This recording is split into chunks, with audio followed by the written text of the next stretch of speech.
Welcome to Amsterdam. We'll take you with us on our final day here in the city.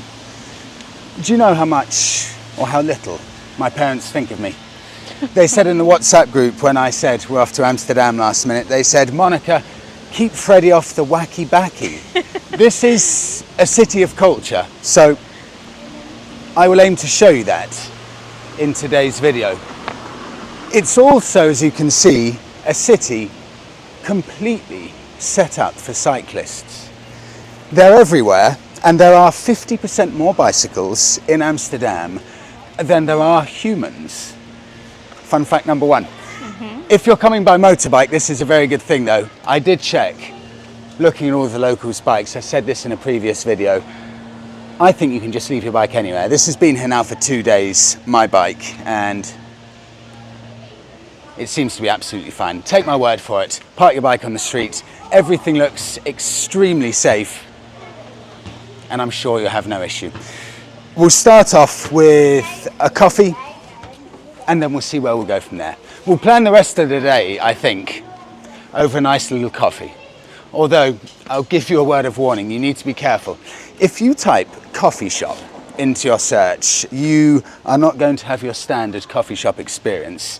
You need to type in the Dutch word for coffee shop to have what everyone else thinks is a coffee shop experience. So, word of warning, depending on what you're looking for in Amsterdam, coffee shop doesn't mean coffee shop as you know it.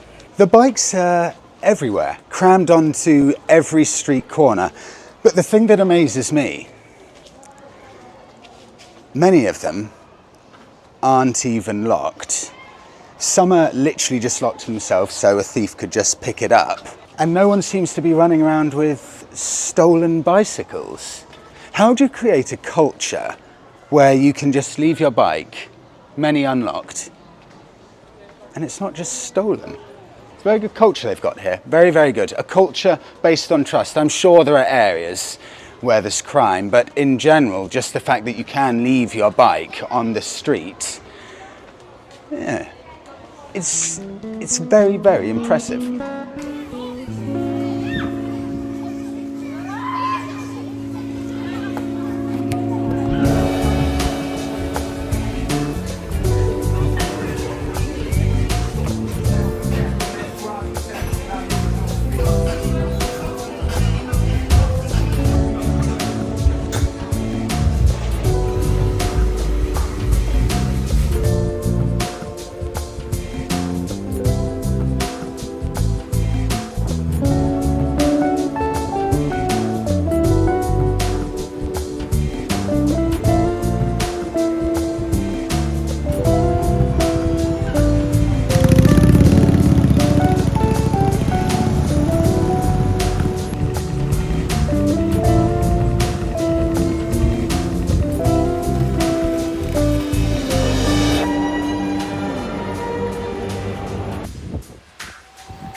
You get one of the most fascinating selections of small, micro and electric cars that I've ever seen here in Amsterdam. Like, this is a three-wheeler with the two wheels at the back and a cockpit that moves left and right. I've never seen one in my life. And then another example right over there, other side of the street, that microscopic 1 or 2 seater car. These are things that we don't get in the UK. Just have a look at the cockpit on this one. I knew you'd do that, Monica. Oh, so sweet. He's desperate to get out for a walk, isn't he?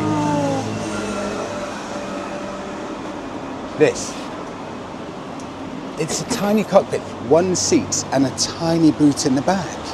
And it will all just pivot to its left and right. It's amazing.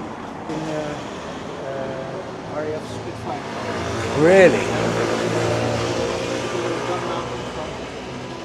What year is it? How old is it? I bought it last year. Last year. Do you know how many years old it is? No, it's a year old. It's just 1 year old. Oh, that's fascinating. Electric, 100%. Two, but the one in the back should be tiny. Ah, I see. Why are these cars popular in Amsterdam? Are they free tax? Yeah, and you can park almost anywhere. That's... This one is too big to go over the bike pass. Yeah. So then you really think you're in an airplane. Yeah, I bet. So you can park anywhere, just on the side of the street. Yeah, and you plug it into the wall socket and it goes. Yeah, I don't miles, I do days, I do almost a week. I love it. What's the brand? What's the make of Carver. it? Carver. Oh, I see. Okay. It's brilliant. Thank you for showing me it. Thank you. Thank you. That's amazing. It's... Sorry, cycle lane. It's called a Carver. It's 1 year old. I had no idea how old it would be. And it's 100% electric. It tilts left and right. And the reason these kind of microcars are so popular in Amsterdam, you can, in essence, give or take a few liberties. You can park them at the side of the road like motorbikes. And then he just attaches a wire from his apartment down there, parks it like a motorbike side of the street. And he said it rides a bit like you'd imagine an aeroplane to ride, especially once you get to 60 kilometers an hour. You're literally just leaning to the left and right. Edit that out to 45 kilometers an hour then. I sometimes exaggerate the truth, but he absolutely loves it. He literally bought it a year ago and he wants to paint it in Spitfire colours, like the old Spitfire planes. We found one of Amsterdam's biker spots, Rusty Gold MotorShop. We popped in about 5 minutes ago and had a quick chat. Somewhere here is Zoran, the owner, and he's let us film. Zoran, just popping in to film. That's the owner, Zoran. Hi, man. I'll start at the back and then show you a couple of the bikes at the front. They've got a selection of new stuff, helmets, built well, Revit, which is a Dutch brand, and they've also got, this is really unique, a selection of old classic leather motorbiking jackets that they source and pick up, I'm guessing from a variety of different spots. And also I love this stuff, the old retro Japanese racing jackets, Honda, Yamaha, another Yamaha one there. We've actually come in here just because I'm curious about this. This one is on Monica's shortlist. These are helmets getting really popular. Bicity, Spanish company. That's about 230 euros, something like that. But that's fully removable lining. And it's got a massive field of vision. So that is probably number one for Monica for her next helmet. You can see a massive amount of Bicity stuff here with, I'm certain this is another Dutch company, Super 73. These are everywhere in Amsterdam. Fully electric bike with the battery just there in the middle of the frame. And if I were to get an electric bike, I think it would be something like that. More helmets there. Some other gear along with their own merchandise, t-shirts and things like that. And I've just spotted something at the bottom here. A whole range of old dusty tanks from Hondas and Yamahas with some off-roading boots.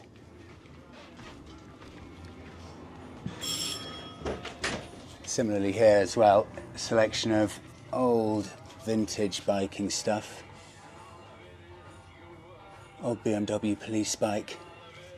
Classic old helmet, and look at that old puzzle. This is a semi-unfinished project bike, an old Honda, along with a bike that's just been picked up. These are hugely popular now. It's a Yamaha XT550? 500. 500. Yamaha XT500 picked up recently. Plan to completely overhaul mechanically, but keep it with that beautiful in time patina, so it will look roughly the way it does now, obviously adding a seat and a few other things, but without giving a complete refresh visually, only mechanically. These are some of the most in-demand vintage bikes at the moment. People love these old Yamahas. A few Easy Rider magazines on the wall, and I remember this kind of stuff. Ghost Rider. Classic old helmets up there with that one with just the eye sockets. What would that be, an old racing helmet? Drag racing helmet. Oh, drag it's racing. One of the most sought after bell helmets. It's a very long name. I don't know the, the exact name, but they call it the twin window. It was even used on Formula One. Was it? Very briefly, because I think it didn't work. So that's called the twin window, briefly used on Formula One. Sorry, Zoran's not mic'd up, so I'm just repeating what he said. Wow, wow. And then even a little coffee shop just behind Zoran as well. And finally, a little bit more of the own branded gear. Zoran, thank you so much. You're welcome. Wonderful shop. See you soon.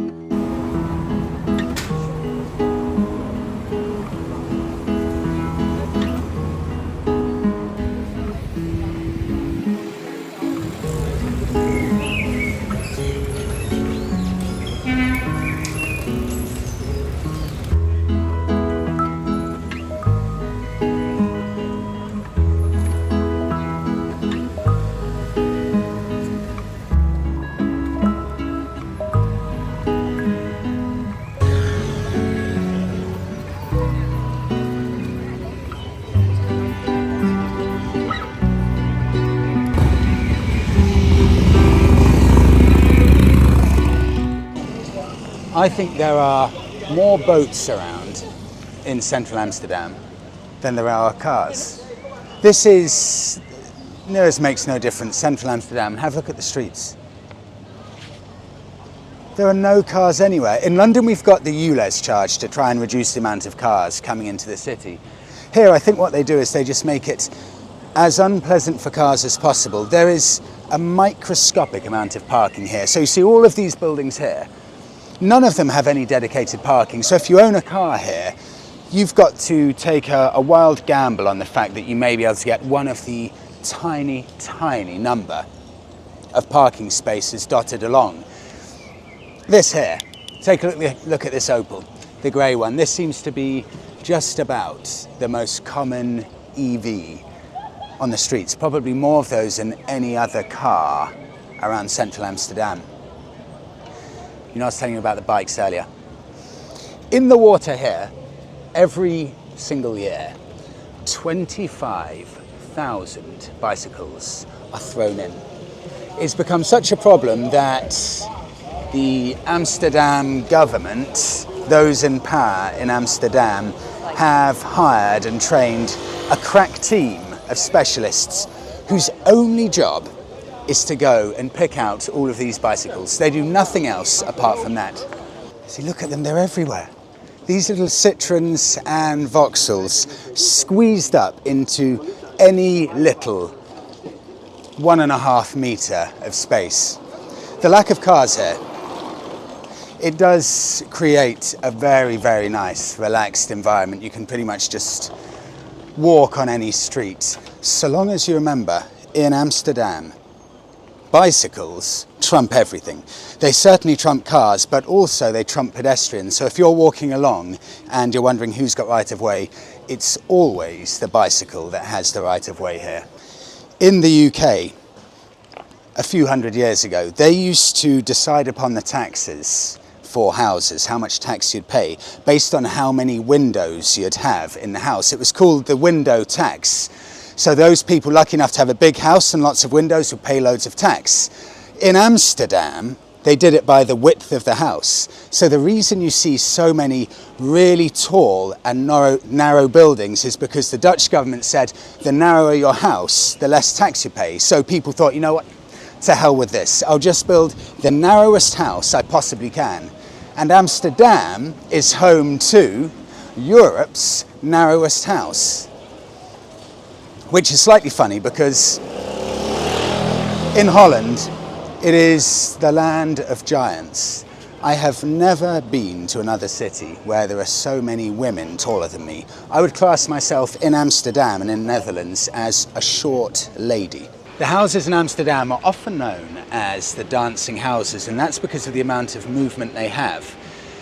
Amsterdam is situated slightly below sea level, so the entire city has been built upon, best of my knowledge, 11 million long logs of wood to stop it falling or dropping into the ground.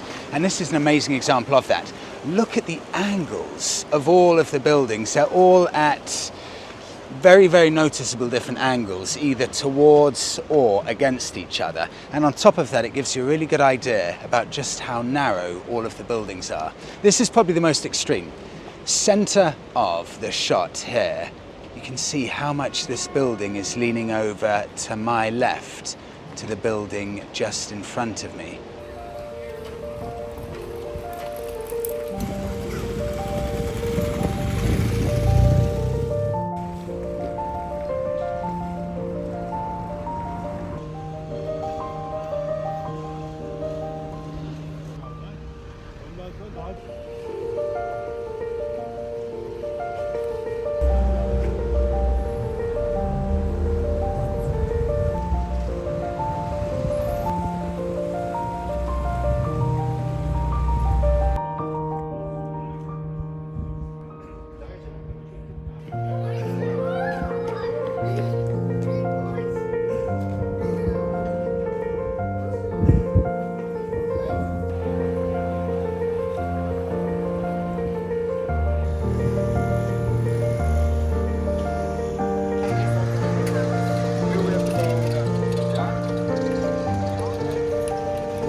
Because there are no ULEZ low emission zones that I know of in Amsterdam, it means you get some really eclectic vehicles here. None more so than the selection of old Citroens. They've got a thing in Amsterdam for old Citroens, and I absolutely love it. I mean, just parked up here, side of the road, still definitely in condition just to turn the key and drive away. Old French cars, they age incredibly well. Have a look at this. I don't know what this is, an old garage. There's an old Honda XL600 parked up. Limitless amount of space, and behind that, can the camera pick it up? Yes. That's an E-Type Jag with a VW camper there in central Amsterdam. Huge amount of space. It looks like an old coach yard or something like that. I've just seen the other entrance. They've got a Jeep Wrangler, classic VW Beetle, and what looks like another classic Citroen with a Vespa and a Ducati Monster. What is this place? So shattered. Do you realise we've been out walking for about 9 hours? We'll have one final refreshment and then we've got the last 20 minutes home. Have a look at this. Picked up this from Rusty Gold MotorShop. Cool. It's brilliant, isn't it? And they actually hand print in the shop as well. That's all hand printed in there. This is a 101-year-old Dutch cafe. You know, the interesting thing is, they They call these places cafes. This, for a Brit, this is a bar. I did a bit of B-roll inside because it looks like it's almost completely unchanged in the past 100 years. You've got Peter Andre playing in the background, pictures of Johan Cruyff and some other Dutch footballers on the wall, and swinging doors like an old American bar. It's brilliant. This Brewer Ijwit. Apologies for that pronunciation. This is a Dutch beer produced literally down the road, a stone's throw from here.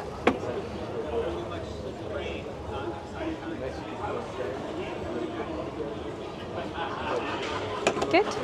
Delicious. Heineken. I'm sure Heineken also is brewed in Amsterdam. They like their beer here. A 3-day trip, England to Amsterdam, on the motorbike. Gigantic success. I'm not going to lie and say this was some kind of budget-friendly trip. This is the opposite, honestly, of budget-friendly. You hemorrhage money here on a little trip like this faster than I care to check my bank balance. So I'm not even going to tell you how much we spent because I don't want to look. But it's been an unforgettable trip. And 2 full days is the perfect amount of time because you really can do most of the stuff you want and it leaves you wanting more. There's no wasted time just semi-lazing about, just vegetating. All the time you're on it, want to see more, and there is so much to see in every single metre of Amsterdam. And our ferry's at 2 p.m. tomorrow. We'll have a nice relaxing breakfast, maybe go for a coffee in the morning, then 1 hour's ride, and I just cannot wait for the journey back. It's so relaxing, so enjoyable. It's a trip just filled with so much stuff, and it's an unforgettable experience, and 100%, I really mean this, we will definitely be doing this more often because it's been a huge success. So thanks so much, everyone, for coming along on this little road trip. Have a brilliant week all. See you all on the next one.